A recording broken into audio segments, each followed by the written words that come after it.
Hello,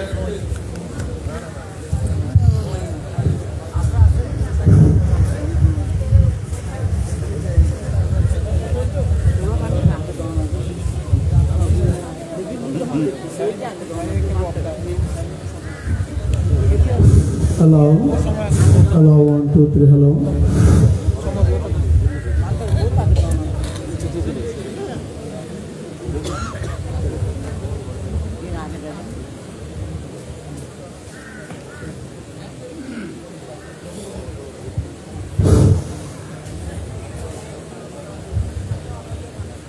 Samanta Sakkavalisu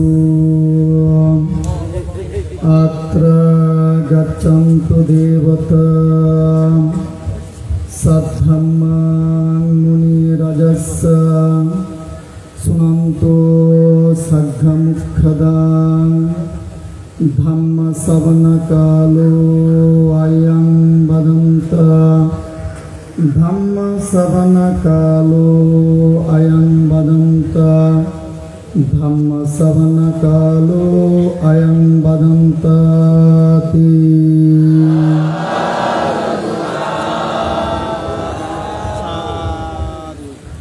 Yo Dhamman Passati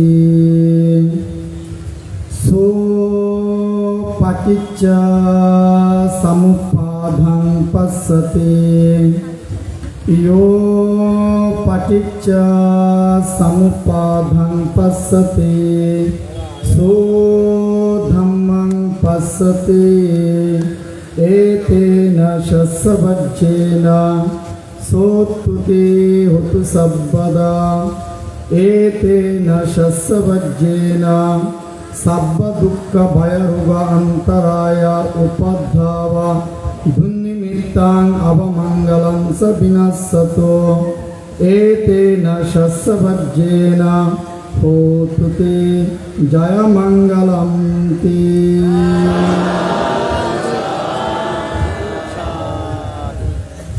অধ্যক্ষা মহাকারণে তথাগত সম্যক সম্বুদ্ধের পবিত্র শাসনের সদ্ধর্মের দ্বারক বাহক বৌদ্ধ পবিত্র ভিক্ষু সংঘ এবং উপস্থিত ধানোত্তম শুভ কঠিন চিবর ধানের সদ্ধর্ম শ্রোতা শ্রদ্ধাবান উপাসক উপাসকবৃন্দ, আজকে এই পূর্ণ অনুষ্ঠানে যারা চিন্তা করে এখানে চিন্তা করেছেন বলে মনটা এখানে এসেছে বলে আমাদের দেহতে এসেছে। এই পুণ্য কাজের মধ্যে যে আমরা উপস্থিত হয়েছে, আমাদের সুন্দর মনকে সাধুবাদ জানিয়ে ভান্তের সঞ্চিত পুণ্য রাশি দান করছি। প্রত্যেকে সাধুবাদ দিয়ে অনুমোদন করুন। এখন সময় তো আমাদের একদম সন্ধ্যায়। আমি মনে করেছিলাম 2 ঘন্টা কমপক্ষে সময় পাবো, এখানে শিক্ষিত দায়িত্বে আসবে, কিছু বলবো অভিধর্মের কথা। তবু দুঃখিত নয়, অত্যন্ত আনন্দিত। কিন্তু আমাদের ভান্তে একটা জ্ঞানের পরিচয় দিয়েছে, সমস্ত যে কর্মগুলো তিনি সমাপ্ত করে যান। যদি আপনারা বসেন, আমি চেষ্টা করো যে বুদ্ধের যে চতুরাজ্যের সত্যের কথাগুলো, আত্মভূতির কথাগুলো একটা বলার চেষ্টা করব। যদি বসেন আমি বলবো, এটা আপনাদের উপর নির্ভর করবে। কেন একটু সম্মতিত হবে তো, তাই না? আচ্ছা, এখন আপনাদেরকে বলছি শ্রদ্ধাবান, বলছি কিনা শুনেন। কাদেরকে শ্রদ্ধাবান বলা হয়? যারা শীলবান ভিক্ষুকে ডাকার জন্য ইচ্ছা করে। কোন শীলবান? যারা পাতিমুখ্যশীল, যারা লক্ষ্য করে, যারা কল্যাণিত্য সান্নিধ্যে গিয়ে যারা সম্যক প্রতিষ্ঠা করে, যারা শ্রোতাপন্ন, সঙ্গীতগামী, অনাগামী, অরহৎ, চারিমার্গ, চারিফল, অষ্টপুগ্গলকে যেখানে উপস্থিত থাকে, এই শীলবান ভিক্ষুকে তারা দেখার ইচ্ছা করে। 1, 2, তাদের থেকে সৎধর্ম দেশনা শ্রবণের ইচ্ছা যাদের ইচ্ছুক হয়। 3, মাসুজ্যমল পরিত্যাগের যাহার আছে। মাসুজ্যমল কি? তাদেরকে শ্রদ্ধা বলা হয়। ফরশ্রী হাতরতা নন্দনকানন বিদর্শন বিহারে আজকে অত্যন্ত সুন্দর পরিবেশে যে একটা অনুষ্ঠান হচ্ছে, কেউ যদি মনে করে বাম থেকে আমরা দেখতে যাবো না, কত দেখেছি আমাদের বিহারে সীমিত হয়ে গেছে, এরকম যদি কেউ মনে করে তাহলে সেখানে চিন্তা করেছেন কি খারাপ চিন্তা না? তো চিন্তা করলে মনটা আসবে না, হচ্ছে দেহটা আসবে না। যারা আসে না তাদেরকে শ্রদ্ধা বলা যাবে না। অত ফরশ্রী কথা মানে কি? নন্দনকাননের বিহারের করিঞ্চিবদ্ধা অন্যের উন্নতি এবং ঐশ্বর্য যাদের সহ্য হয় না, দেখতে ভালো লাগে না, এদেরকে শ্রদ্ধাবান বলা যাবে। আজকে আমাদের 3টি রয়েছে। শিলবান বৃক্ষকে দেখার ইচ্ছে করেছেন, শ্রদ্ধাবান দেশন সবন অত্যন্ত বেদনা নিয়ে বসে আছেন এবং ফরাসির হাতটা আমাদের নেই, এই জন্য আপনাদেরকে শ্রদ্ধাবান বলা যায়। তারপর হচ্ছে আপনারা যে কোনো অনুষ্ঠানের মধ্যে শুধু সাধুবাদ দেন, এগুলো বলে আমি হয়তো অভিধানে যাব, কেমন? এগুলো আমার জানা উচিত। সাধুবাদ যে কোনো অনুষ্ঠানে আমরা সাধুবাদ দিই। সাধুবাদ দিলে কি হয় আমাদের এটা জানতে হবে। তো বুদ্ধ মহাকালের কত সম্মুখ বলে যান, সাদ্দাম্মা দেশনাকালে সাধু সাধুতে বাসাত মুখাত ভায়াতে গান্ধ ও পলাংবা ইয়াত ডাকেতে। এখানে বুদ্ধ বলছেন সাদ্দাম্মা। আপনারা এখানে আমাকে নন্দনকানন বিদর্শন বিহারের সভাপতি, যিনি নন্দনকানন নয় আবুলকির গ্রামের জন্য যিনি চিন্তা করেন, প্রকৌশলী প্রদীপ কুমার বড়ুয়া এবং ওনার ভাগ্নে ডক্টর রূপায়ণ বড়ুয়া, অত্যন্ত এবং তীক্ষ্ণ বুদ্ধিসম্পন্ন সুচিন্তার অধিকারী। এই দুজন ভাতের কাছে গিয়ে ভাবনা করছেন, যদি আমি বয়সে একটু কম লাগে, কিন্তু আমার বয়স 42 বছর। তো ওখানে ভাবনা উনি করেছেন আমাদের প্রদীপ বাবু। তো প্রদীপ বাবু ধ্যান করে তিনি প্রায় 4-5 ফুট ধ্যান করেছেন। ডক্টর রূপায়ণ বাবু করার পরে ওনার ইচ্ছে হলো বানতে আমাদের কঠিন দানে আমরা এটা একটু নেব। তা আমি বলে যে আমার তো কেউ পছন্দ করে না, আমাকে সবাই শত্রু মনে করে, কিন্তু আমি কাউকে শত্রু মনে করি না। কেন? সর্বশক্তি আমাকে অনেকে শত্রু মনে করে, শুধু মানুষ না, মারও দেখ পুত্র মার থেকে শুরু করে সবাই আমাকে শত্রু মনে করে। কিন্তু আমি এক সময় যখন এই মার্গ জ্ঞান তখন আমার হয় নাই, তখন আমি শত্রু মনে করতাম। যখন আমি বুদ্ধের এই অরহতের খাসায় বস্ত্র ধারণ করে যখন আমি ধ্যান করে ধর্মশক্তি দিয়ে যখন আমি পঞ্চস্কন্ধ মার্কে আমি পাঠ ছাড়তাম, আমি ধর্মশক্তি দিয়ে দেহের মধ্যে নিজে দেখেছি, ধর্মশক্তি দিয়ে পাশ্চাত্য মার্কে নিজে দেখা কি দিয়ে ধর্মশক্তি দেখেছি, বেঁচে থাকবো জ্ঞাত হয়েছি, জানাটা জ্ঞান হয়েছে। যখন দেখেছি আমার জ্ঞান হয়েছে, তখন আমি যখন বিজ্ঞান হয়েছি, জীবন শ্রাবক হয়েছি, তখন আমার এই ধর্ম চক্ষু দ্বারা আমি যখন আসল শত্রুকে দেখেছি, আমি আর কাউকে শত্রু মনে করি না। সেজন্য এদের দুজন ভাবনা করে যখন আমাকে ফাঁক করেছে, আমি যাব, আমার কোনো শত্রু নয়। আমি একসময় সবাইকে শত্রু মনে করেছি, যখন আমি শ্রোতাপন্ন হয় নাই, সঙ্গীতাকে আমি যাই অনাগামী দেন অরত্তমার্কে যখন যাই নাই, যতক্ষণ আমার চারির দুঃসত্য দ্বাদশ প্রকার জ্ঞান হয় নাই, তখন আমি শত্রু মনে করেছি। কিন্তু আমি যখন ধর্মচক্ষু দ্বারা আমি স্কন্ধ মার্কে আমার দেহের মধ্যে দেখেছি, অনুবীক্ষণ যন্ত্র দ্বারা যেমন পানির মধ্যে জীবাণুকে পরীক্ষা দেখা যায়, তদ্রূপ আমার এই দেহের মধ্যে আমি এই ভক্ত দ্বারা এই ধর্মচক্ষু দিয়ে আমি এই স্কন্ধ মার্কে পরীক্ষণ যখন দেখেছি, আমার দেহ শত্রু যখন দেখেছি, আমি আর কাকে শত্রু মনে করি। সেই জন্য ইঞ্জিনিয়ার প্রদীপ বাবু, ডক্টর রূপায়ণ ওখানে গিয়ে আমাকে পরীক্ষা করেছে। যারা স্বর্ণ আমরা পাইনি বলি, যখন স্বর্ণকে পরীক্ষা করে নেয়, এরকম বংশদোষী পরীক্ষা করে আমি হোয়াইট বোর্ডে লিখে দেখাশোনা করি। তখন ডক্টর রূপায়ণ বাবু যখন গেল, 8 ঘন্টা দাঁড়িয়ে আমি চতুরাজ্য সত্যের দ্বাদশ প্রকার জ্ঞান আমি দেখাশোনা করেছি। সবগুলো বলতে পারে নাই, এই ডক্টরকে আমিও ডক্টর, উনি যেমন ডক্টর উচ্চশিক্ষিত, বুদ্ধ বলেন হে ভিক্ষুগণ আমি সেই শিক্ষাকে শ্রেষ্ঠ শিক্ষা বলি, শীল সমাধি প্রজ্ঞা শিক্ষা। আমিও বুদ্ধের শিক্ষায় শিক্ষিত, আমি সর্বাধিক উদ্যোগ শিক্ষিত। এই ডক্টরকে আমি 8 ঘন্টা দেখানো বলেছি। প্রদীপ বাবু খুশি হয়েছেন, উনি তখন খুশি হয়েছেন মানতে আমার বাংলা বুঝতে পেরেছেন। সেই জন্য এই যে প্রধান সতর্ম দেশক, এটা সাধারণ কথা নয়। একটি মার্গ লাভ না করলে কোনোদিন প্রধান সতর্ম দেশক লিখা বড় অপরাধ।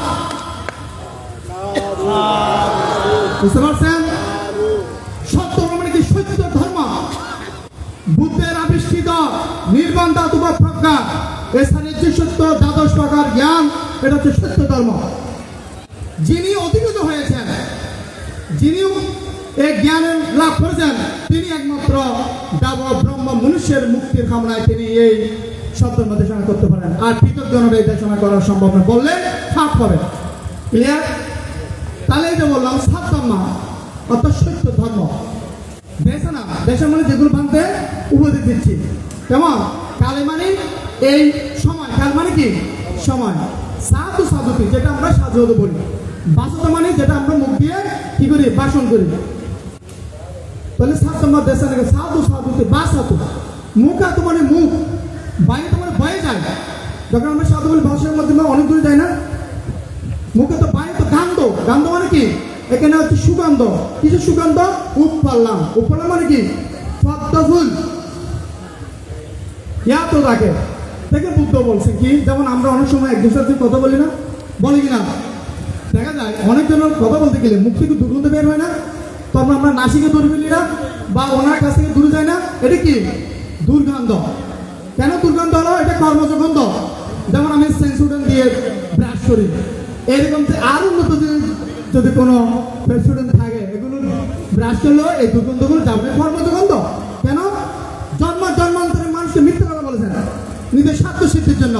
এই সমস্ত মানুষের থেকে এই মুখে দুর্গন্ধ বের হয়। কিন্তু বুদ্ধ বলেন যারা আর্য পুরুষের কাছ থেকে যারা সত্য দেখেন, শুনে বসলে তো কাজ হবে না, এটা তো ওয়ার্ল্ডে শুনে চিন্তা করবে সত্য বলে মিথ্যা বলছে। যদি সত্য হয়, যদি সাধু ভাববে, তাদের মুখে কি হবে? উপপালন পদ্মফুল। পদ্মফুল বুঝেন? পদ্মফুল মতো সুগন্ধ বের হবে। যতবার বলবেন, শব্দ করবেন, তত কি হবে? পদ্মফুলের সুগন্ধগুলো চলে যাবে। তাহলে শব্দ মেদেশনা শ্রবণ করে সাধুবাদের কি হবে? পদ্মফুলের মতো মুখে কি হবে? সুগন্ধ বের হবে। এটা হচ্ছে ফল, মনে থাকবে। তবে সেই সাধুবাদটা দিতে হবে সঠিক আর্য পুরুষের কাছ থেকে, বিজ্ঞ হোক, সমন হোক, উপাসক উপাসী হোক, যারা বুদ্ধের ধর্ম যারা আচরণ করে, যারা ভাষণ করে, এই ভাষণ যারা শুনে, যারা যদি সাধুবাদ দেন, তাদের মুখ থেকে সুগন্ধ বের হবে। নাহি কাম্মাং বিনাশাদি, কর্ম কখনো বিনষ্ট হয় না। আমি অনিবার কাল পর্যন্ত এই কর্ম বিভাগ দেবে যদি সঠিক মানে আর্য পুরুষের দেশে যদি আপনি সাধুবাদ দেন। বুঝতে পারছেন? এখন সাধুবাদ কেউ বুঝতে পারছেন? আচ্ছা, তা হচ্ছে এই যে আমাকে সত্য নির্দেশনা প্রধান সত্য বলছে। কেমন? তো বুদ্ধ বলছেন সত্য নির্দেশনা শ্রবণ করলে 5টি ফল লাভ হয়। কয়টি ফল? 5টি ফল। এক, অশ্রুত বিষয়ে শুনিতে পারা যায়। যে দেশনা আপনি জীবনে কিন্তু শুনেন নাই, সেই দেশনা আর্য পুরুষের কাছ থেকে শুনতে পারবেন। অশ্রুত যেগুলো শুনেন নাই বিষয়, এটা দান হোক, এটা শীল হোক, বাবানো হোক, অথবা শীল সমাজে প্রজ্ঞা কথা, সাড়ে 200 জ্ঞানের কথা। কেমন? অশ্রুত বিষয় শুনতে পারা যায়। 1, 2, মিথ্যা শ্রুত সম্পর্কে সংশোধন হয়। কেউ যদি বুদ্ধের ধর্মকে মিথ্যা ভাষণ করে স্বার্থ সিদ্ধির জন্য, কেউ যদি বলে আমি বিদর্শন আচার্য, কিন্তু সে শ্রোতাবর্ণ নয়, সকিতগামী নয়, অনাগামী নয়, অরহৎ নয়। কেউ যদি বলে আমি একজন শ্রাবক, সে কিন্তু শ্রোতাবর্ণ নয়, সকিতগামী নয়, অনাগামী নয়, অরহৎ নয়। কেউ যদি বলে আমি অরহৎ, কিন্তু সে শ্রোতাবর্ণ নয়, সকিতগামী নয়, অনাগামী নয়, অরহৎ নয়। নিজের স্বার্থ সিদ্ধির জন্য বুদ্ধ ধর্মকে যদি কেউ যদি মিথ্যা ভাষণ করে, সেই ভাষণ শুনলে তখন ওই আর্য পুরুষ যদি দেশনা শুনতে পারেন, যদি সৌভাগ্য হয়, তখন আপনি কি হবেন? 2, মিথ্যা স্রোত সংশোধন হতে পারবেন। যেহেতু সাদ্দাম মাস হাবান দুর্লভান, সদ্দাম সাবান কি দুর্লভ, এনা বলা হয় না, দুর্লভ। বুঝতে পারছেন? 3, ধর্ম বিষয়ে সন্দেহ দুর্বৃত্ত হয়ে যায়। অনেকে বুদ্ধ ধর্মের সঙ্গে সন্দেহ হয়, অনেকে ভাবনা করে উন্মাদ হয়ে যায়, হয় না? এরকম অনেক পাগল আমি করুণা করে ভাবনা করে ভালো করে দিয়েছি, কিন্তু এগুলো আমি করি না। কেন? এরা পাগল বললে আমাকে বৈধ বলবে, এই জন্য আমি এগুলোকে প্রশ্রয় দিই না। কেন? ধর্মের সন্দেহ, আমাদের অনেক সন্দেহ কি বাংলাদেশের মধ্যে কি এরকম সুতাপন্ন হয়, সঙ্গীতাগামী হয়, অনাগামী হয়, অরাত হয়। যখন আমি ধর্ম প্রচার করি, কিছু মনে করবেন না, আসলে আমি এত গরিব মানুষের ছেলে নয়। আমি টাকা পয়সা অর্জন করে মা বাপকে অনুমতি নিয়ে আমি এই বস্ত্র দান করেছি। 29 বছর বয়সে টাকা কামানোর জন্য আমি এসে নাই। আমি পর্যাপ্ত পরিমাণ অর্থ উপার্জন করে আমি বৌদ্ধভিক্ষু হয়েছি। আমি বুদ্ধ ধর্ম আমি লাভ করতে চাই, এই জন্য আমি বস্ত্র নিয়েছি। সেই জন্য আমি বলবো, মানুষকে ঠকানো আমাদের কাজ নয়, অরহত এত সোজা নয়। আমি বললে আজকে ইঞ্জিনিয়ার বাবু 1 লক্ষ 2 লক্ষ টাকা করে এখানে একটা শেয়ার দিতে পারতো না? দিতে পারতো কিনা? সে অ্যাবিলিটি আছে, কিন্তু আমি যখন আমি শেয়ার দিলে আমি ওখানে যাবো না, ফুল দিলেও যাবো না। এমনি ভান্তারে যেরকম বলে আমি বলবো, তবে আমার একটা সত্য, আমরা তো বুদ্ধের শিক্ষিত, আমাকে নিজের একটা শক্ত জায়গায় বসাতে হবে। তো এখানে তো হাতও দিতে পারবে না, সেই জন্য একটা ওনাকে আমার টাইস দান করা যায়। এটা উপযুক্ত আসন, অত্যন্ত সবার আজকে পূর্ণ হয়েছে এই আসনটা দেওয়ার কারণে। যেমন এই আসনে বসে আমি নির্বাণ সুখ উপলব্ধি করি। যারা পৃথকজন এরা কিন্তু ফোমে কম্বলে বসবে, বুঝতে পারছেন? কিন্তু যারা আর্য এরা জীবন বিনিময়েও কোনোদিন ফোম কম্বল বসবে না, যেহেতু তাদের দেহের মধ্যে ধর্মস্রোত চলমান থাকলে উচ্চাসায়ীরা মহাশয় বলে না, তাহলে বেদি সুখ, খারাপ বেদি সুখ ভোগ করে যারা পৃথকজন, রূপ শব্দ দ্বন্দ্ব রস স্পর্শ, এই বেদি সুখগুলো যারা পৃথকজনের সুখ, উপশম সুখগুলো যারা বুক করে, যারা নির্বাণ স্রোতে পতিত, এরা শক্ত জায়গার মধ্যে বসবে। এদের সুখ হচ্ছে শক্ত জায়গাতে। ক্লিয়ার? তাহলে ধর্ম সন্দেহ দুর্বৃত্ত হবে। স্যার ইম্পর্টেন্ট কথা, এটা সম্যক দৃষ্টির লাভ হয় যদি সুতাপন্ন শক্তি থেকে অনাগামী ওরা অষ্টপুগুলো যদি দেশে কেউ শুনে, শুনতে শুনতে সুতাপন্ন হয়, শুনতে শুনতে শক্তিগামী হয়, শুনতে শুনতে অনাগামী হয়, শুনতে শুনতে অরত্ব লাভ করে সাধু। এটা বলতে কি সম্যক দৃষ্টি লাভ হয়, এত সোজা কথা না।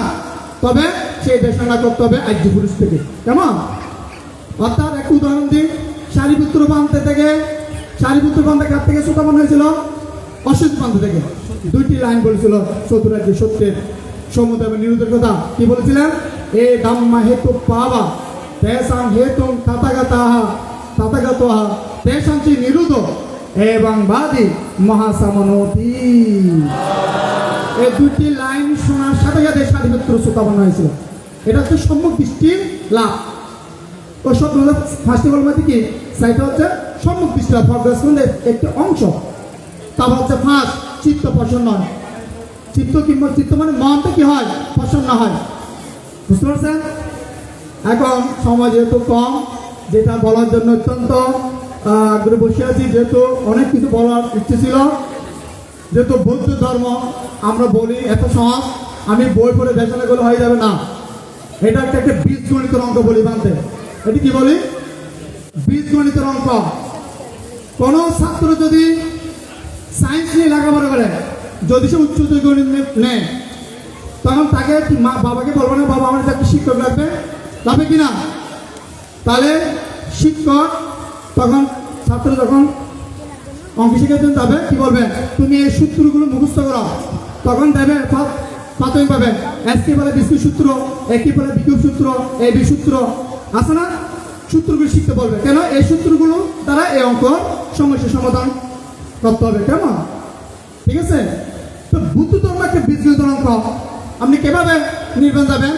কিভাবে আমি সুতাপন্ন শক্তিকে অনাগত হবে? নিজে নিজে ভাবনা করে অসম্ভব। বুদ্ধ বলছেন কল্যাণ মিত্র লাগবে, সদ্গুরু লাগবে। তাহলে এখন এই যে বীজগণিত অঙ্ক বললাম, তাহলে বীজগণিত অঙ্ক মানে সূত্র। সূত্র মানে কি? উপদেশ। সূত্র মানে কি? ডক্টর বাবু বলেন সূত্র মানে কি? উপদেশ। অঙ্ক মানে কি? সমস্যা। তাহলে এই অনেক সময় আমরা অঙ্ক করি এসকেবার বিস্কুট সূত্র দিয়ে অঙ্ক হলে আবার এখানে এসকে আবার বিস্কার, ওখানে আছে এসএসকে বা ওয়াইস্কার, এসকে ওয়াইকে বি মনে করে অঙ্ক করতে হয় না, হয় কি না? তো অনেকে অঙ্কের উত্তর হয় শূন্য। আমরা অনেক সময় পদার্থ রাশি দিয়ে করি, অনেক সময় বাম পক্ষে ডান পক্ষ দিয়ে করি, প্রমাণ করে আর কি শূন্য হয় না। তাহলে অঙ্ক মানে কি? সমস্যা। অঙ্ক মানে কি? সূত্র মানে উপদেশ। তাহলে ওই শিক্ষক যখন ওই সূত্র দ্বারা এই অঙ্ক করবে, অনেক অঙ্ক উত্তর শূন্য হয় না, হয় কি না? তাহলে এখন ত্রিপিটক কেন আমি বীজগণিত অঙ্ক বললাম? এটা আপনি কোথাও বইতে পারবেন না। এগুলো যখন আমি ধ্যান করে রাঙ্গামাটি থেকে ধ্যান করে আমি 1 বছর এগুলো গবেষণা করেছি, বুদ্ধি কীভাবে এগুলো অভিধান বলে বোঝার কোনো সম্ভব হচ্ছে না। তখন আমি ওই যে আমরা লেখাপড়া করেছি ক্লাস 9 10-এ বীজগণিত সূত্র দিয়ে, তখন আমি এটুকু মিলে দিচ্ছি। তখন দেখা যাচ্ছে সূত্র বিনয় অভিধর্ম, বিনয় 21,000, সূত্র 21,000, অভিধর্ম কি 42,000। তাহলে 21 সূত্র না, সূত্র মানে কি? উপদেশ। 42,000 অভিধর্মের মধ্যে এখানে একটা অঙ্ক আছে কি? আজ 10 টাকা মার্গ। কিভাবে আপনি 50 করে সুতাপন্ন শক্তি থেকে অনেকে মারত করবেন এটা আপনি জানেন না, আপনি টিকিট বিষয় করে জানবেন না, তাহলে একদম করলে মৃত্যু লাগবে। বুঝতে বলেছেন মেঘি সূত্রের মধ্যে আছে সৎগুরু ছাড়া অরত্ব বলা সম্ভব নয়। তো সবগুলো হবে কিনা? তো সৎগুরু যখন গিয়ে একজন নির্বাণকামী দায়ক ভিক্ষু সমনক তখন মাস্তা নেবে না, তখন ওই গুরু আইডিস্টি মার্কের সাথে সার্টিফিকেট কি সম্পর্ক? সার্টিফিকেট টাউনের সাথে আইডিস্টির কি সম্পর্ক? ওখানে বলা হচ্ছে সম্মুখ প্রতিষ্ঠা করো, সম্মুখ একটা বলা হয়েছে না? ওখানে বলা হচ্ছে সার্টিফিকেটের মধ্যে আনাবানা শিখতে পাবো না, এই আনাবানা শিখতে পাবো না, সাথে সম্মুখে কি সম্পর্ক? যেহেতু নির্বাণের ধর্ম করতে গেলে তিনি তারা 10টি পাপ, তিনি তারা 10টি পুণ্য লোক আপনি সম্পাদন করতে পারবেন না। লৌকিক পাপ পুণ্য উঠতে গিয়ে আপনাকে আনাবানা শিখতে পাবনা করতে হবে। বুঝতে পারছেন? তাহলে এখন এই যে আপনি যখন কোয়ালিফিকেশন থেকে যখন প্রতিষ্ঠা করবেন, তখন সার্টিফিকেটের সূত্র দিয়ে আইডেন্টিফিকেশন প্রতিষ্ঠা করবেন, তখন শ্রোতাপন্ন হবেন, সঙ্গীতগামী হবেন, অনাগামী হবেন। যখন অরত্ব লাভ করবেন, এই উত্তর হচ্ছে শূন্য। নির্বাণ মানে কি? শূন্যতা। এত সহজ অরহত। আমি এগুলো খুব দুঃখ পাই। কিসের জন্য আমরা বিজ্ঞান মিথ্যা কথা বলবো? সেই জন্য আমি যারা বাবানা করো না এদের থেকে আমি দাম নিই না। আমাদের প্রকাশবাবু ব্যাংকার আছেন, বাংলার জন্য পরিচালক, অনেকে বলে মানতে আপনি বলেন না বিল্ডিংটা করে দেব, আগে এই টাকা আমার প্রয়োজন নাই। সেই ব্যক্তি দান করুন। আমি আসলে যেটা প্রকাশের সত্য কিনা যদি আমার সাথে একমত হয়, উনি দম থাকলে দান করবে, কিন্তু আমি আসেন না মাইসুর আমি দাম দিই না। আমি আসেন না বলি উত্তর বলছেন বিনা জলে স্নান তারা করে, তারা সুতাপন্ন সঙ্গীতগামী অনেক মারত। তাহলে এখন বুঝতে পারছেন এটা? আবার যারা একটু সময় নেই, যারা লাগাবো নেই, আমি ফাড়ি বেঁধতে বুঝি, ফাড়ি বেঁধগুলো সমস্যা, ফাড়ি বানাতে চাই, তখন একটা গুরু লাগবে না, কেউ থাকবে কিনা? তখন সে শিখবে, 2টা বেদ নিচে দাও, 2টা উপরে দেওয়া দেয়, তখন কি করবে? সূত্র দ্বারা সে ফাড়ি বানাতে পারবে কিনা? এটা বলার সময় নেই। এখন আমি মূল পর্বে যাই, যেটা আমি দেশনা করার জন্য মনস্থির করেছি। যারা রেকর্ডিং করেন মন রাখবেন, শ্রোতাবন্য হলে কিভাবে বুঝবেন? বাংলাদেশের এত বিদর্শন ভাবনা হারিয়ে দায়িত্ব একা, এদের প্রেশারে আমি ঘুমান মধ্যম থাকেন, আমার কষ্ট হয়ে যায়। আমাকে ওখানে সংবাদ পর্যন্ত পাঠিয়ে দিয়েছে, আমরা জানি কি জানি না। আমি ওখানে বসে থাকি, এখানে আমি একদম 100 বছরের বৃদ্ধের মতন বসে থাকি, 5 মিনিট পর্যন্ত হাঁটি না। ওখানে আমাকে সাংবাদিক পাঠিয়ে দেয়, বৌদ্ধ সমাজের ভিক্ষু দায়িকারা আমাকে পণ্ড প্রমাণ করার জন্য আমাকে পুলিশ তাড়িয়ে দেয়। এরা ঘুরতেছে, আমি বসা, আমাকে কেউ নড়চড় করতে পারে কেন? আমি এখানে ব্যবসা করতে আসি না। সেই জন্য বলে অনেকে ভিক্ষুরে বলে আপনি যে অরোধ মার্গ বলেছেন, আমাকে বাধ্য করেছে সাংবাদিক আর পুলিশে, নাকি আমি অ্যারেস্ট হব। যদি এগুলো যদি কেউ দাদাকে যদি বিচার দেয়, যদি এটা সত্য পালন করতে না পারে, আমাকে সেই কারাগারে বন্দী করবে, এটা বিনয়ের মধ্যে আছে। কেমন? তাহলে কেমন হতে হলো? আমরা যারা ভাবনা করেন, আমি উদ্দেশ্যে বলছি, আপনাদের পরাণ কল্যাণ মিত্র বলবো, কেন এদের মধ্যে যদি আমি আমার বাবা নয়, মা নয়, বোন নয়, কিন্তু বুদ্ধর দৃষ্টি জ্ঞানে জন্মান্তরে মাতা পিতা বলে ভাই বোন বলে আমি এখানে এসেছি, নাহলে আমাকে ওখান থেকে না এত সহজ না। কেমন তখন বলা হচ্ছে সুতাপন্ন কি বুঝবেন, সুতাপন্ন হলে কিভাবে বুঝবেন এটা বলতে বলতে আবার আরেকটি চেষ্টা করবো। এটা ইম্পর্টেন্ট কথা যে আমি কে এখানে লেখা হয়েছে অরহত মার্গ লাভে, আমাকে আগে তাহলে তো আপনাকে সুতাপন্ন হতে হবে। ত্রিপিটক মুখস্থ করে আমাকে ওজন করতে পারবেন না, আমাকে ধরতে পারবেন না। তাহলে সেই জন্য আমি কি আসলে কি বুদ্ধপুত্র নাকি বুদ্ধপুত্র নাকি নির্বাণ যাত্রী নাকি নরকের যাত্রী, কোনটা বুঝতে হলে আমাকে জ্ঞান লাগবে না। তাহলে এরকম হচ্ছে শ্রোতাবর্ণ কেউ বুঝবেন। এক, কোন দায়াত দিয়ে বলি বিক্ষোভ করলে মৃত্যু সাথে এসে যখন সে কর্মাস্থান নেবে, সে যখন সম্ভব প্রচেষ্টা করবে, প্রচেষ্টা করতে করতে যদি প্রথমে ওর দেহের মধ্যে নির্বাণ ধাতু বা প্রজ্ঞা প্রজ্বলিত হবে, সাধু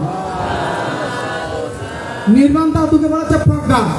তাহলে প্রথমে দেহটা কি হবে, নির্বাণ ধাতু বা প্রজ্ঞা প্রজ্বলিত হবে। নির্বাণ ধাতু এটা একটু বলে দিই, সারি মহাধাতু চিনেন? সারি মহাধাতু মাটি, পানি, বায়ু, তাপ। তাহলে মাটি এটা মৃত্তিকা বলে, মাটি এটা ফাটাবি ধাতু বলি না, ফাটাবি ধাতু। আমি ওখানে বলছি নির্বাণ ধাতু বলছি এটা বোঝানোর জন্য। এটা হচ্ছে অভিধর্মের মূল মানে মেরুদণ্ড বলে চলে প্রজ্ঞা। তো ফাটাবি ধাতু, ফাটাবি মানে কি মাটি, মাটি অনুভূতি হয় হয় আমি হাত তাতে কষ্ট করে না, ছুটি ফিটির মতো উঠবে না, উঠবে কিনা? মাটি জল অনুভূতি হয় কিনা? অনুভূতি হয় বলে ধাতু। নিজ নিজ স্বভাব ধারণ করে বলে ধাতু। তাহলে মাটি স্বভাব মাটি ধারণ করবে। তাহলে ধাতু কেন বলা হচ্ছে? অনুভূতি করতে পারে। কেমন? দুই, তেজ ধাতু। তেজ মানে কি? গরম। গরম অনুভূতি হয়, অনুভূতি হয় বলে ধাতু। নিজ নিজ স্বভাব ধারণ করে বলে ধাতু। বায়ু ধাতু, বাতাস। বাতাস অনুভূতি হয়, অনুভূতি হয় বলে ধাতু। নিজ নিজ স্বভাব ধারণ করে বলে ধাতু। নিজ নিজ স্বভাব ধারণ করে বলে ধাতু। তাহলে কি? পানি আমার ধাতু আছে না, অনুভূতি হয় পানি, অনুভূতি বলে ধাতু। নিজ নিজ স্বভাব ধারণ করবে ধাতু। এখন ধাতু বুঝছেন? লৌকিক বুঝছেন? এটা হচ্ছে সারি মহাধাতু, ধাতু অনুভূতি বলে ধাতু।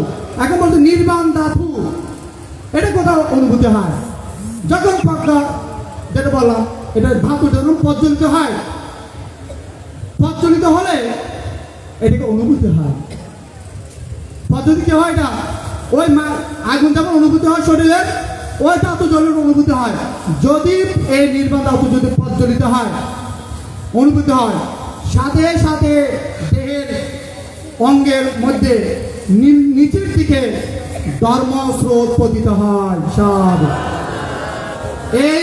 এটাকে বলছে সুতাপন্ন, অর্থাৎ তিনি পুনর্জন্ম গ্রহণ করেছেন, আর্যকুলের জন্মগ্রহণ করেছেন। তাহলে আগে সুতাপন্ন হওয়ার আগে, স্রোত সৃষ্টি হওয়ার আগে দেহটা কি হবে? প্রজ্বলিত হবে। ধাতুটা প্রজ্বলিত হওয়ার পরে দেহের মধ্যে স্রোত, এটা হচ্ছে ধর্মস্রোত। যিনি ধর্মস্রোতে পতিত তিনি সুতাপন্ন। স্রোত যুগ কি? আপন্ন। আপন্ন মানে কি? যিনি লব্ধ, যিনি স্রোতটা তিনি লাভ করেছেন, স্রোতটা হচ্ছে ব্যাগ। তার স্রোতটা কে উপলব্ধি করবে? আমরা সম্মুখ চিনেন? সম্মুখ সম্মুখ সম্মুখ এক প্রকার শক্তি। সম্মুখ কোনটি নিয়েছেন? সম্মুখ যেমন একটা দুইটা আকর্ষণ করলে একটা শক্তি অনুভূত হয় কিনা?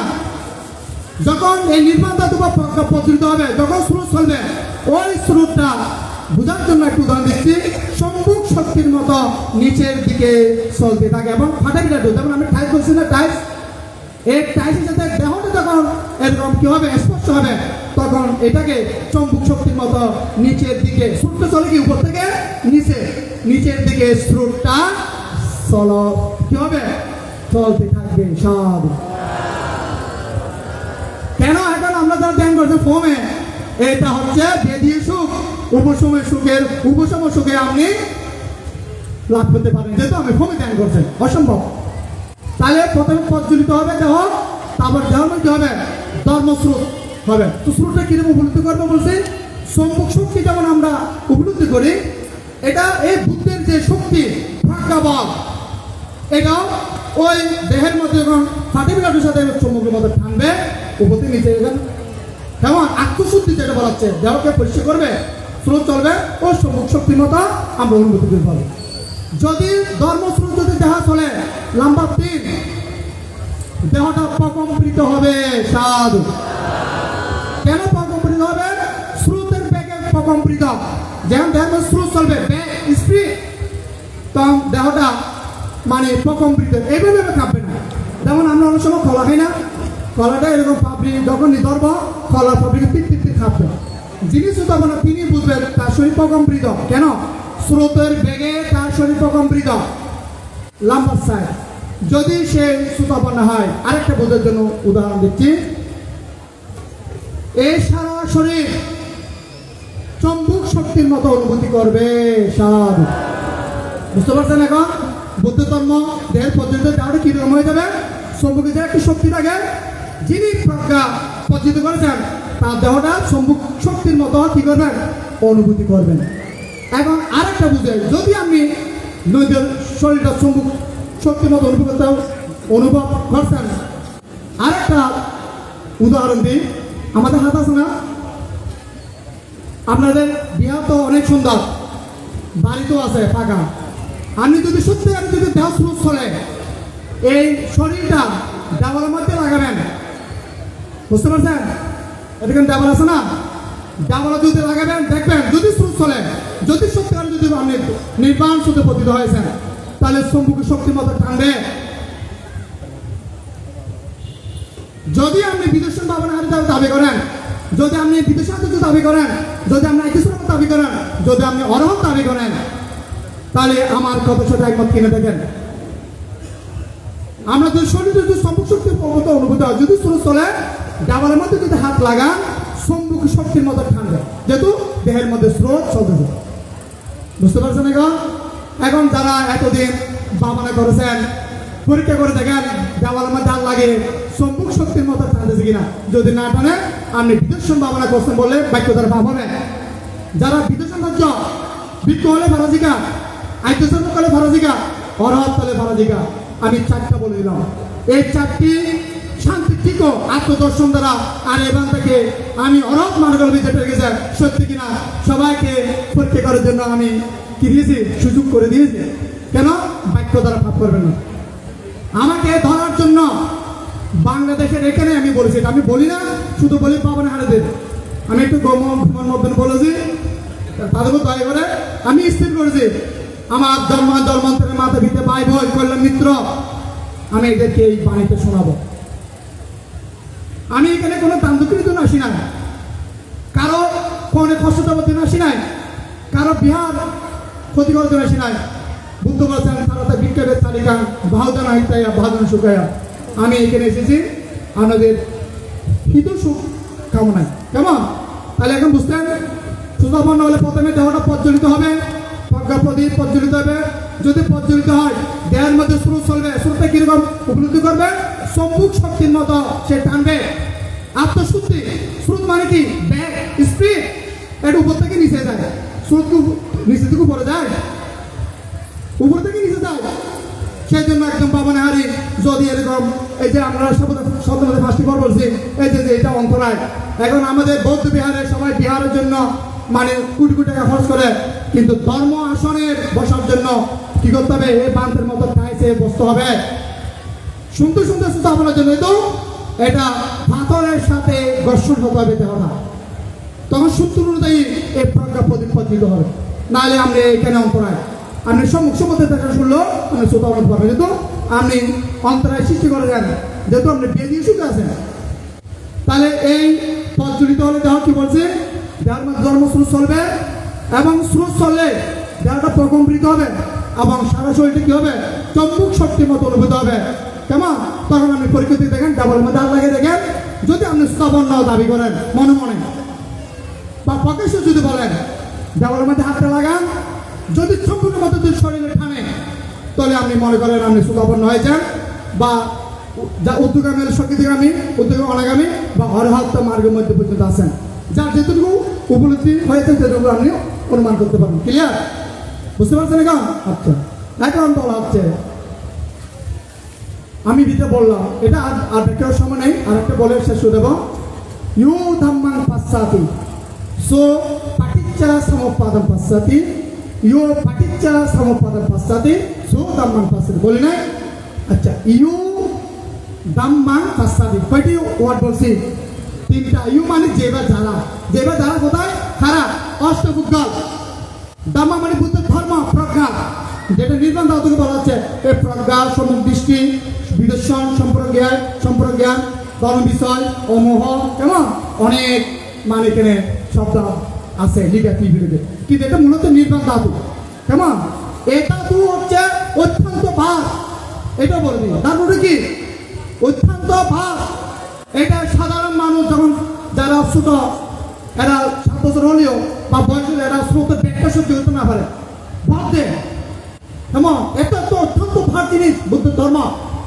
বুঝতে পারছেন? তাহলে এখন ধর্ম মানে বুদ্ধ ধর্ম, যে ধর্মকে দেখে পাশ্চাত্য মানে কি? দেখা। ইউ ধর্ম পাশ্চাত্য, যে ধর্মকে দেখে। এখন প্রশ্ন হলো তাদের বলছি বুদ্ধ ধর্ম হয়তো দেখে, আমরা যারা পাবো না এরা বলবেন না। যারা নতুন দেখেন বুদ্ধ ধর্ম হয়তো দেখে, যেহেতু আমরা ধর্ম করার জন্য লক্ষ লক্ষ টাকা খরচ করি, তীর্থ করার জন্য বুদ্ধ হয়ে যায়, তীর্থ করার জন্য করি না? বৌদ্ধ ধর্ম থেকে 8 জনে 8টা পুলিশে বুক করা, বুঝছেন? ইউ ধাম্মাং পাশ্চাতি, যে ধর্মকে দেখে, বৌদ্ধ ধর্ম দেখে হতো 8টা পুলিশে বুক করা 8 জন। তো বুদ্ধ ধর্ম যদি 8 জন দেখে, ইউ ধাম্মাং পাশ্চাতি সু পাটিচ্চা সমোপাদন পাশ্চাতি, তাহলে পতিত্ব সমন যে ধর্মকে দেখে সে পতিত্ব সমোত্তর নীতিকে দেখে। তাহলে প্রতিসমত মানে কি? দ্বাদশ নিদান। অবিদ্যার কারণে সংস্কার, সংস্কার মানে বিজ্ঞান, বিজ্ঞানের নামরূপ, নামরূপের সচেতন, সদে স্পর্শ, বেদনা, তৃষ্ণা, উপাদান, ভব, জাতি, জড় মরণ। এটা হচ্ছে দুঃখ সমুদায়। যারা ধর্মকে দেখে তারা দ্বাদশ প্রহার জ্ঞানকে কি দেখে? যারা দ্বাদশ প্রহার জ্ঞানকে দেখে তারা ধর্মকে দেখে। তাকে বললাম বুদ্ধ ধর্ম কয়জন দেখে? 8 জনে। যদি বুদ্ধ ধর্ম 8 জন দেখে, বুদ্ধকে কয়জনে দেখে? বুদ্ধকে দেখে 8 জনে। এখন যদি বলেন বান্ধব আমরা তো বুদ্ধকে দেখছি না, এটা তো বুদ্ধ প্রতিবিম্ব, এটা তো বুদ্ধ নয়। অনেক সময় আমরা সিম্বরণ বুদ্ধকে মানুষ করি, সত্য বুদ্ধ, এটা তো বুদ্ধ নয়। বুদ্ধ প্রতিবিম্বাং দেব মানসা পূজানাত্মায়া ইমাসিন বিহারে পাঠিত প্রেমী বলি কিনা? এটা তো বুদ্ধ নয়। তাহলে বুদ্ধ ধর্ম যদি আমি দেখি, তো বুদ্ধ ধর্ম আমি বুদ্ধকে দেখছি না, বুদ্ধ কি? তাহলে বুদ্ধ মুক্তি বুদ্ধ নয়। বুদ্ধ জীবিত অবস্থা আমাদের মতো যখন ছিল, এটা দেহ তো বুদ্ধ নয়। বুদ্ধ মানে কি? এই দ্বাদশ নিদানটা হচ্ছে দুঃখ সমুদায়, এটা হচ্ছে জ্ঞানটা হচ্ছে বুদ্ধ। আমরা বলি বুদ্ধ কি বলি না, এগুলো তো বুদ্ধ নয়। তাহলে বুদ্ধ ধর্ম মধ্যে 8 জন দেখে, বুদ্ধকে দেখে কয়জনে? 8 জনে। এগুলো পরবর্তী আমি বিশ্বাস করবো। তাহলে বুদ্ধের যে সম্পদ, নির্বাণ সম্পদ দিচ্ছে আমাদেরকে। বুদ্ধের নির্বাণ সম্পদ কয়জনে বুক করে? 8 জনে। কয়জনে? এটা রন্ধন সূত্র আছে। এই সুপয়তা মানসা দালেনা নিত্যমেন গৌতমা শাসনমি তে ফাত্তি ফাত্তা মাতাম বিকয়া লাদ্দা মুদা নিভুন্তি বুয়ামানা ইদাম্বি সাঙ্গে রতনাং পানিতাং এইতেনা সত্যনা সুবদ্ধি। গৌতমের শাসনে স্থিত শ্রাবকগণ লব্ধ নির্বাণ সম্পত্তি ভোগ করেছে। তো বুদ্ধের নির্বাণ সব কজন ভোগ করে বললাম? 8 জনে। তাহলে বুদ্ধ জীবিত না মৃত? হ্যাঁ, বুদ্ধ জীবিত। বুদ্ধ কয়জনের দেহের মধ্যে জীবিত? 8 জনের দেহের মধ্যে জীবিত। কোন 8 জন? সুতাপন্ন মার্গচিত্ত, সুতাপন্ন ফলচিত্ত, শক্তিগামী মার্গচিত্ত, শক্তিগামী ফলচিত্ত, অনাগামী মার্গচিত্ত, অনাগামী ফলচিত্ত, অরহৎ মার্গচিত্ত, অরহৎ। এই 8 জন দেহ বুদ্ধ জীবিত। তো বুদ্ধ মানে কি? ওই দ্বাদশ নিদান। কেমন? জ্ঞান কখনো মৃত হয় না। আমরা যে বই পড়ছেন, যিনি লেখা যেমন একটা মনে বই লিখছে, উনি মারা গেছে, কিন্তু ওনার লেখা বইগুলো পড়লে কি মৃত্যু হবে? জ্ঞান মৃত হয়? জ্ঞান মৃত হয় না। তো বুদ্ধ হয়তো জীবিত থাকে 8 জনেতে। এই 8 জনেতে জীবিত লাগার জন্য আমরা শব্দ মধ্যে শ্রবণ করি এবং ভাবনা করি, এবং এগুলোর আবার লাভ করার জন্য আমরা দান করি, শীল পালন করি। ক্লিয়ার? তাহলে বুদ্ধ ধর্ম কত থেকে বললাম? পড়েন 8 জন। বুদ্ধ ধর্ম থেকে 8 জন, বুদ্ধকে থেকে 8 জন, বুদ্ধ সম্পদ বুক করে 8 জন। বুদ্ধ কি জীবিত লাগে কয়জন? 8 জনে। তাহলে আমরা বলি ধর্ম খাইয়ে বুদ্ধ, কি বলি? ধর্ম খাইয়ে অরহত। খাইয়ে মানে কি? শরীর।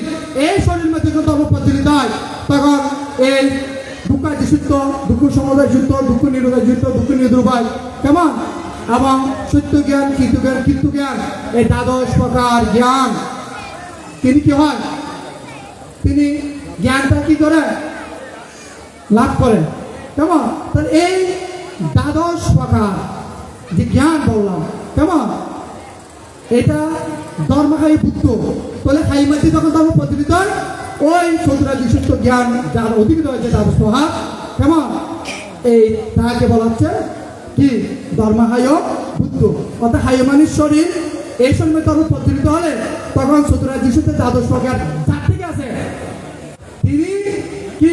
বুদ্ধ। আমরা বলি শ্রাবক বুদ্ধ, বলি কিনা? অমুক শিষ্য কি? জ্ঞানী। অর্থাৎ চতুরাজি সূত্রে 12 প্রকার জ্ঞান। বুঝতে পারছেন এখন? বুঝছে কিনা? আচ্ছা, এখন তো অনেক সময় হয়েছে, তো এখন বলবো, আমরা বলি বৌদ্ধ ধর্মের ধর্মটা কি? বৌদ্ধ ধর্মের ধর্মতা যেমন সম্মুখের একটা ধর্মতা আছে না? আছে কিনা? সম্মুখের ধর্মতা মানে গুণ বা স্বভাব। সম্মুখের ধর্মতা কি? সম্মুখকে আকর্ষণ করে, সম্মুখকে বিকর্ষণ করে, এটা হচ্ছে সম্মুখের ধর্মতা বা গুণ বা স্বভাব। আবার লোহাকে আকর্ষণ করে, এটা অন্য কথা। কেমন? তাহলে বুদ্ধের যে গৌতমের আবিষ্কৃত নৈর্বাণিক ধর্মের প্রজ্ঞার ধর্মটা কি? এক, সেটা দেহের মধ্যে প্রজ্বলিত হবে, প্রজ্বলিত হলে পঞ্চস্কন্ধ উৎপন্ন হবে, প্রজ্বলিত হয়ে যখন ধর্ম স্রোত চলবে, এই স্রোতে পঞ্চস্কন্ধ নিরোধ হবে, এবং দুঃখ সমুদয় এবং দুঃখ নিরোধ, এটা হচ্ছে বুদ্ধ ধর্মের ধর্মটা।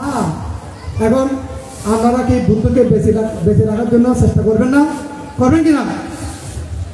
আর যদি বুদ্ধকে জীবিত লাগে, জ্ঞানকে যদি অষ্টভুগ্য না থাকে, বিক্ষ নাই, শ্রম নাই, উপাসী নাই, তাহলে বুদ্ধর ধর্ম যদি প্রজ্ঞাবান না থাকে, তাহলে বুদ্ধের শাসনে যত দানশীল পাবনা করে পুণ্য হবে, কিন্তু দুঃখ মুক্তি পাবেন না। আপনাদের 60টা গুণ থাকা উচিত। এখন আছে 3টা কি? শ্রদ্ধা, এটা শ্রদ্ধা গুণ বা শ্রদ্ধাবান যারা পুরুষ বুদ্ধের নগুলো বিশ্বাস করে, এটা আছে। উপাসিকা তাদেরও বুদ্ধকে বিশ্বাস করে, এটা আছে। ত্যাগ গুণ, ত্যাগবান যারা পুরুষ, যারা মুক্ত হচ্ছে দান করছে, ত্যাগবান। উপাসিকা ত্যাগবতী, এটাও আছে। শীলবান পুরুষ যারা পঞ্চ নিকুট পালন করে, উপাসিকা শীলবতী যারা পঞ্চ নিকুট পালন করে। 3টা আছে, কিন্তু আরেকটা আছে প্রজ্ঞাবান যারা পুরুষ, শ্রোতাবান অরত, উপাসিকা যারা প্রজ্ঞাবতী, শ্রোতাবান অরত। আমাদের এই গুণটা নেই, এই জন্য এই গুণটা কি আমরা লাভ করতে পারি না? বলেন, আমি এখানে আপনাদের এই সম্মানগুলো আমি দিতে মানব, কেনা দিতে কেনা তো লাগবে না, কোনো শেয়ারও লাগবে না, কোনো আসনও লাগবে না। বান্ধবে যেরকম বসবে আমি সেরকম বসবো। কেন? আমি এখানে এগুলো লাভ দর্শনের জন্য আসি নাই। লাভ দর্শন নির্ভর অন্তরায় আমাকে একটা পাথর দিলে হবে, ওটা ভেঙে দেবে বলে আমি এটা বসে, নাহলে আমি এখানে নিচে বসে। আমি বান্ধব অনেক অনুরোধ করছি, বান্ধব একটু দেখ, বান্ধব তো অসুবিধা হচ্ছে সেদিন না, কেমন? তাহলে এখন আপনারা যারা এত সুন্দর পরিবেশে এসেছে, আমার অনেক বলা থাকলেও আমার বলার ইচ্ছে নেই, দিতে আমাকে যেতে হবে, কেমন? ঘুমার মধ্যে আমরাও যাবেন, বান্ধব অনেক কষ্ট করেছেন। তো পরিশেষে আমি বলবো, আমরা যারা এখানে এসেছেন আপনাদেরকে ফান্তে আমার শীল সমাধি পাক অনুসরণরত মহারিদ্ধি শক্তি পুণ্য দান করছি, আমরা দান করবেন। আমি করেছিল দান দেখতে গেলে এই সময় নেই। বুদ্ধ বলছেন, ইয়াদা পুণ্যাকায় হতি সাব্বা মেতান বিনাশাদি, পুণ্য হয়ে গেলে স্বর্ণ পর্যন্ত মাটি হয়ে ছাড়িয়ে যায়। পুণ্যের সাথে টাকা পয়সার সম্পর্ক আপনারা বিচার করে দান করবেন। বুঝতে পারছেন? আজকের এই সভা আমরা যে নন্দগাম বিদর্শন বিহার, এটা বলে শেষ করব। আমরা অনেকে দেখেন পুকুর খনন করে না, অতি আগে পুকুর খনন, যারা পুকুর খনন করে উপকার জন্য, তো পুকুরের মধ্যে কেউ পদ্ম ফুল কি করে পুষ্পিত করতে চায়, তো পদ্ম ফুল বলে সুন্দর লাগে না, ঠিক না? আজকের এই নন্দগাম বিদর্শন বিহারটা হচ্ছে একটা পুকুর সদৃশ্য। তো বিহার যদি সৃষ্টি করি একটা বৃক্ষ লাগবে কিনা, বৃক্ষ লাগবে কিনা, লাগবে। কেন বৃক্ষ দ্বারা উপকার হবে, পুকুর দিলে হবে না, পানিতে উপকার হবে। ওই বৃক্ষ হচ্ছে বিহারের পদ্মফুল সদৃশ্য। কি ফুল সদৃশ্য? না ভুল বলছি? কি ভুল বলছি? পদ্মফুল সদৃশ্য। পদ্মফুল যেমন নিচে থেকে উৎপন্নের সূর্যের আলোয় আলোকিত হয়ে পুষ্পিত হয়, শোভা বর্ধন করে, গিরিজীবন ত্যাগ করে সমান বৃক্ষ হয়ে যখন শীর্ষ সমুদ্রের পক্ষে অনুসরণ করে সুতাবর্ণ শক্তিতে জনগামে অরথ হয়ে যখন দেব মানবের দেব ব্রহ্ম মনুষ্যের মধ্যে যখন বসে, সেই পদ্মফুলের মতো পুষ্পিত হয়, দেব মানব পূজ্য হয়। আজকে এই পদ্মফুল আমরা কেন এসেছি? অনারার এই দক্ষিণের লাগে বৃক্ষ হয়েছে না, সর্ব দুঃখ থেকে মুক্তির জন্য আমরা বৃক্ষ হয়েছি। আজকে এই নন্দনকানন বিহার, এটা আজকে অনেক বৃক্ষ পদ্মফুল পুষ্পিত হয়েছে। সেই পদ্মফুল পুষ্পিত হয়ে যিনি শ্রাবক আর এই মানুষের গন্থে প্রধান শব্দমন্ত্র হিসেবে আমি দেশনে করেছি। আমি অত্যন্ত আনন্দিত, গর্বিত। আমার মা বাবাকে নিয়েছি, গুমার মতন বাসীকে নিয়েছি, দুইটি কার একটা হাইস করে দিয়েছি। চলো আমরা একটু নন্দনকাননে যাই। অনেক দিন ওখানে যাই নাই, আমার আত্মীয় নেই। কেমন আজকে এসে অত্যন্ত ভালো লাগছে। কেননা আমি একটা কথা বলবো, এটা আমরা অনেকে টাকা পয়সা হলে আমরা কাপড় স্যান্ডেল কিনতে যাই, এসি রুমে এয়ার কন্ডিশন রুমের মধ্যে আমরা জুতা কাপড় চোপড় কিনতে যাই। যদি আমরা এত শিক্ষিত বলি, কিন্তু আমরা টাকা পয়সা হলে কোনোদিন আমরা শিক্ষিত পরিবার লাইব্রেরিতে গেছি 50,000 1 লাখ টাকা বই কেনার জন্য, তাহলে আমরা বলে দিন বৃত্ত অমূল্যধন। বলেন বিদ্যুৎ যদি অমূল্যধন হয়, আমি তখন হাঁটাচাটি করাতে লেখাপড়া করি, বই কেনার জন্য যেতাম সাহিত্য ভবনে। ওই সাহিত্য ভবনে শুধু একটা সিলিং ফ্যান ঘুরে, ওখানে গেছি আছে। বলেন তাহলে যে দেশের মানুষ সেন্ট্রাল কাপড় চোপড় কেনার জন্য এসি রুমে যায়, লক্ষ লক্ষ টাকা খরচ করে প্রতিদিন করে শোভা বর্ধন করে, সেই জাতিকে আমি মার্গ বলছি, এটা আমার ভুল হয়েছে, আমার চরম ভুল হয়েছে। কেন না বলুক হয় নাই। বুদ্ধ বলেছেন অবস্থা ভেদে প্রকাশ করতে পারে, পরিনির্বাণ সূত্রের মধ্যে আছে। অবস্থা ভেদে কি সুতাপন্ন স্বীকৃতি বর্তমান আপনি বলে পারে, তবে অর্জিত হবে, অর্জন না করে অর্জিত হবে বলে বলে ভারাজিকা, অর্থাৎ মৃত। তাহলে আমরা দেখেন যারা টাকা পয়সা 1 কোটি টাকা বিল্ডিং কিনে ফেলবো, হীরা কিনে ফেলবো, স্বর্ণ কিনে ফেলবো, কিন্তু এত শিক্ষার দিকে উন্নত হয়েছেন, আপনি কি লাইব্রেরি থেকে বই কিনেছেন? সেই জন্য সক্রেটিসের বন্ধু যখন একজন সন্তান হয়, সক্রেটিসের বন্ধু গ্রিক দার্শনিক সক্রেটিস, তখন সক্রেটিস কাছে দূর দিল বন্ধু বলছে বন্ধু আমার একটা পুত্র সন্তান ভূমিষ্ঠ হয়ে যায়। তখন কি বলছে?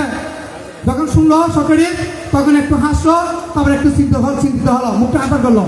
তখন বন্ধু বললো, বন্ধু তুমি আমার পরম বন্ধু, আমার একটা পুত্র সন্তান ভূমিষ্ঠ হয়ে যায়, শুনছো তুমি একটু মৃত্যু হয়ে গেছো, কিন্তু মুখটা ভালো করছে কেন? তো সক্রেটিস বলছে, বন্ধু তুমি যদি আমার বন্ধু, একটা পুত্র সন্তান ভূমিষ্ঠ হয়ে আমি খুশি হয়েছি, কিন্তু চিন্তিত এই জন্য তুমি তো সংখ্যা রচনা করে একটা সন্তান তুমি জন্ম দিয়েছ, এই সন্তানকে ভালো শিক্ষক দিয়ে ভালো শিক্ষা দেবে, সেরকম শিক্ষক আমি দেখতেছি না। কি বলতেছো সক্রেটিস? তুমি তো সন্তান জন্ম দিছ, ভালো শিক্ষক দিয়ে ভালো শিক্ষা দেবে সেরকম শিক্ষক আমি দেখতেছি না। যেহেতু যদি তোমার আমার পরম বন্ধু, সে বড় হতে আমি মৃত্যুবরণ করবো, তাকে আমি জ্ঞান দিতে পারবো। তাহলে ভালো শিক্ষক দিয়ে যদি এই ছেলেকে ভালো শিক্ষা দিতে না পারো, তাহলে সেই সমাজের মধ্যে যারা ভালো মানুষ থাকবে, গুণী মানুষ থাকবে, তার সে যখন ডাকাত হবে, সন্ত্রাস হবে, দুশ্চরিত্র অধিকার হবে, মাতৃজাতিরা সুন্দর চেহারা নিয়ে যখন চলাফেরা করতে পারবে না, তখন এই সন্তান দ্বারা সমাজের সুখ শান্তি আসবে। বলেন আসবে কিনা? সন্তান জন্ম দেওয়াটা বড় কথা নয়, ভালো শিক্ষক দিয়ে ভালো শিক্ষা দেওয়া হচ্ছে বড় কথা। ভালো শিক্ষক চাই, সেই জন্য ভালো ভিক্ষু চাই, ভালো সমান চাই, ভালো শৈলীর মিত্র চাই। তাহলে আমরা শিল সমাজের পক্ষে শিক্ষিত হব, লোক শিক্ষিত হব। তাহলে আজকে আনন্দ লাগছে। আমি আসতাম না, বলতে বানতে যান না। আবুলকিল গ্রাম তো প্রসিদ্ধ, ডক্টর বিক্রম প্রসাদ ছিল, আরো কি ডক্টর আমার আরেকটা মারা গেল কিনা, হ্যাঁ অনুপ কুমার বড়ুয়া। আমার খুব সৌভাগ্য ছিল দেখার জন্য। আমার যে বিনয়ের বাঁধা, পান ছাড়া যেতে পারি না, ফিনিশন করতে পারি না, ফিনিশন করতে পারবো যে অমুকর বান থেকে খাওয়াতে পারতে যায়। আমার পরিবার থেকে আমাকে রাজকীয় রাজভোগের মতো আমাকে চলতে করতে দেয়, তাই করে দিচ্ছে। তার আজকের এই গুণী মাতা পিতা জন্ম দিয়েছে, এই মাতা পিতা তীক্ষ্ণ বুদ্ধি দ্বারা ভালো শিক্ষক দিয়ে ভালো শিক্ষা দিয়েছে বলে সে ডক্টরেট হয়েছে, হয় কিনা? আজকে আপনারা এই খবর বিহার করার পেছনে মাতা পিতারা ছেলেদেরকে ভালো শিক্ষক দিয়ে ভালো শিক্ষা দিয়েছেন, ভালো বই পড়িয়েছেন, সেই জন্য আজকে এত বড় দল। আমার তো আনন্দ লাগছে। দেখার অবদান মাতা পিতার অবদান নয় কি? আমি তো লোকতা বলেছি, এগুলো বলতে এগুলো উচিত। আমার টাকা হলে আমি একবার স্বর্ণ কিনি কেন? আমি কি বুদ্ধের ত্রিপিটক বই কিনেছেন করেছেন তো নাই? টাকা হলে গিয়েছেন বই কেনার জন্য? যাদের টাকা আছে সে একটু যাচ্ছে এসি রুমের মধ্যে কার নিয়ে গাড়ি নিয়ে যাচ্ছে। আমি তেমন কোনো পরিবার দেখি নাই টাকা হলে 50,000 লক্ষ টাকা বই কিনে সে পড়তেছে। সেই বৌদ্ধ জাতিকে আমি এই বুদ্ধের অভিধর্ম বলা আমার জন্য কষ্ট হচ্ছে, বুঝতে পারছেন? এখন তাহলে এখন কি টাকা বৃদ্ধ মূলধনটা কি প্রথমে লাভ করা উচিত? আমি যে বললাম সুতাবন্ন কি বুঝবেন? দেহটা প্রজ্বলিত হবে, প্রজ্বলিত ধর্মস্রোত কি হবে? চলবে দেহের মধ্যে, তারপর হবে প্রকম্পিত হবে, সারা শরীর সম্মুখ শক্তির মতো অনুভূত হবে। এই চারটি যে আত্মান্তিক আত্মদর্শনের কথা বললাম, এটা আপনাদেরকে দর্শন করা দেহের মধ্যে উচিত। তখন আর এখান থেকে বড় করে বললাম কি সত্য বললাম মিথ্য বললাম, তবে বোঝার জন্য শ্রোতাপন্ন হতে হবে। তো পরিশেষে আজকে আমার বান্ধে এখানে আমি খুব খুশি হয়েছি, বড় বান্ধে। তো বান্ধে আমাকে বলে তো কি বলতাম, তো বান্ধে এখানে আমি বসতে পেরে খুশি হয়েছি। এখানে যারা বিক্রি হয়েছে আমাকে বন্ধনা করেছে, ছোট অত্যন্ত বিনয়ী। এদের মাতা পিতারা যারা বুদ্ধ সাহেব দান করেছে, আমি মনে করি অত্যন্ত বিনয়ী ছেলে দান করেছেন। বিনয়ী ছেলে দিতে হবে, বাচ্চা নেবারের ফরিন নেবারের এই তারা যদি এই ক্লাস সাইকেল দান করা এর ডক্টর 8 ঘন্টা হোয়াইট বোর্ডে লেখা কি লিখিয়ে দেখানা করা বোঝানো সম্ভব হবে? তখন এরা আমাকে শাসন করবে, হবে কিনা? সেজন্য আমি বলবো আপনাদের আবুরকিল গ্রাম বুদ্ধ বলেন যেখানে অরহতের পা পড়ে সে আস্থা রমণী হয়। সুনাক্কাত্তাং সুমাঙ্গলাং সুপ্পভক্তাং সুইটিটাং সুকানুবা সুমুহুদ্দুসা সুইটি ব্রহ্মচারী সুতি। আজকে আবুরকিল গ্রামের বান্ধে একটা উপাধি দিচ্ছি, আজকে এটাই সত্যিকারের সৎধর্ম গ্রাম। কেন? এখানে দুজন, একজন প্রকৌশল ইঞ্জিনিয়ার বিদুষণ ভবনে করছেন, একজন ডক্টর রূপায়ণ ওনার মা করছেন। এই গ্রামে যখন সারা বিদুষণ ভবন হস্ত করছেন, যেখানে বুদ্ধের সেই সত্যমেদের সফল হয়েছে, দেবমানব শুনেছেন। আপনারা এই গ্রামকে আমি আজকে বলতে পারি এটা সত্যম গ্রাম, যে গ্রামের মধ্যে দায়িকারা সত্যম আচরণ করে, সত্যম দেশনা শ্রবণ করে। তো পরিশেষে এই পুণ্যভূমিতে এসে নিজেকে অত্যন্ত গর্বিত মনে করছি। আমার দ্বারা যদি ভিক্ষু সঙ্গে যদি কোনো মনে করতে পাই, তোমরা আমাকে সেদিকে দেখবে না। আমিও তোমার একজন প্রধান করল মিত্র। কেমন? একজন ছেলে দেখবেন একটা মেয়ের সাথে সম্বন্ধ হয়, কথা আত্মীয়তা হয় না, কেমন? আমরা পদ্মফুলের মতো থাকবো, স্বচ্ছ বিশুদ্ধ পানির মতো দায়িকা শ্রদ্ধা দ্বারা আমরা বুদ্ধের সঙ্গে জীবিত লাগবো। আমরা প্রত্যেকে আজকে কঠিন জীবন ধানে আজকের যে পুণ্য করেছেন, এই পুণ্য আপনারা আয়ু বর্ণ সুখ বল এবং প্রজ্ঞা সম্বল লাভ করুন। এই প্রত্যাশাকে আরেকদিন যদি কোনোদিন শুধু আসবো, এখানে আসবো না তা না, আমি এখানে আসার জন্য খুব আগ্রহের জন্য ওই যে বললো শিক্ষিত দায়ক, তবে আমি যদি ডক্টর বিজ্ঞ পরিষদকে পেতাম আমি খুশি হইতাম। তো এখানে বিশেষ দর্শন আর কিছু বলতে পারিনি, অনেক বলেছি। আমাদের শুভ বুদ্ধির উদয় হোক। কেমন? আমাদের আমি আবার দুজন কেউ দেশানা করি না, এটাও বলে দিই। একটা বধির মানুষ, এখানে যদি কোনো বধির মানুষ আছে আমার এই দেশানা তার জন্য বিটা।